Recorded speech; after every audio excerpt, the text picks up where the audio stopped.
Bom, agora é hora da coluna semanal de Arthur de Faria. Roda aí. Tem um cara pendurado aqui do meu lado. Fico um pouco nervoso, porque ele pode cair no meu colo. Eu posso fazer o texto assim, porque daí se ele cair eu aparo.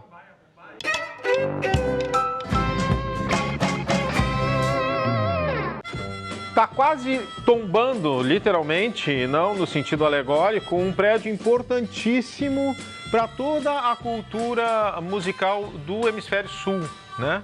Que é o prédio da Casa Elétrica, situado no bairro porto-alegrense da Glória. O prédio foi tombado pelo patrimônio histórico, mas ninguém fez nada por ele está se deteriorando e tal.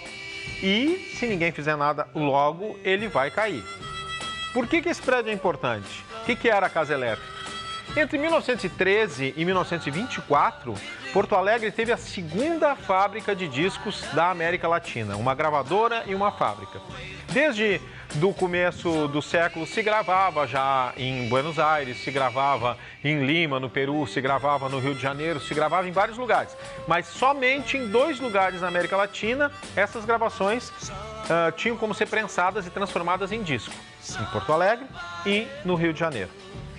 Essa Casa Elétrica lançou mais de 1000 títulos, mais de 1000 discos que eram gravados originalmente de um lado só e depois dos 2 lados, ou seja, primeiro tinha uma música só, depois tinha 2, gravando muito dos músicos de Porto Alegre daquela época, de São Sebastião do Caí, de Novo Hamburgo, e inclusive músicos que vinham de fora, de outros estados brasileiros, até Porto Alegre.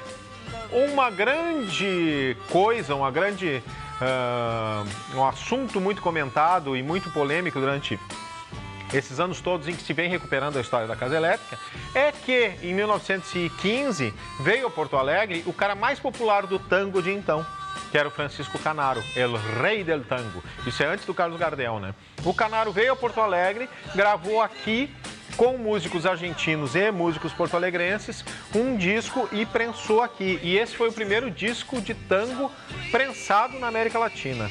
Então isso também foi uma polêmica e tal, quando se começou a falar novamente dessa história na década de 70, né? Inclusive tinha gente que dizia que em Porto Alegre tinha sido gravado o primeiro disco de tango da América Latina, o primeiro samba.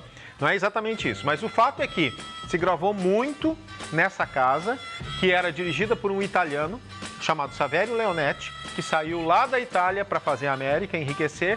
A ideia dele era ir primeiro para Nova York. Ele foi em Nova York, estava cheio de italiano, depois ele pensou, vou para Buenos Aires, e quando ele ia para Buenos Aires ele foi passando pelos portos, um dos portos era aqui, Porto Alegre.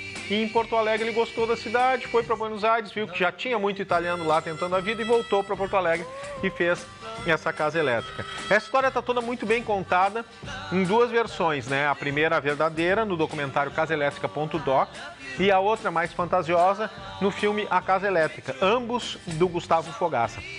Tem um curta-metragem que você acha também, feito pelos alunos da FAMECOS no YouTube. E tudo isso são pequenos tijolos erguidos. Tem uma página no Facebook sobre a Casa Elétrica.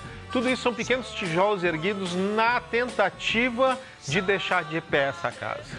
Você aí que está nos ouvindo, que tem alguma ingerência sobre isso, né? Alguém do poder público, não deixe cair a casa. Não deixe, literalmente, cair a casa. Porto Alegre não pode perder essa peça importante na cultura do Hemisfério Sul que aconteceu aqui.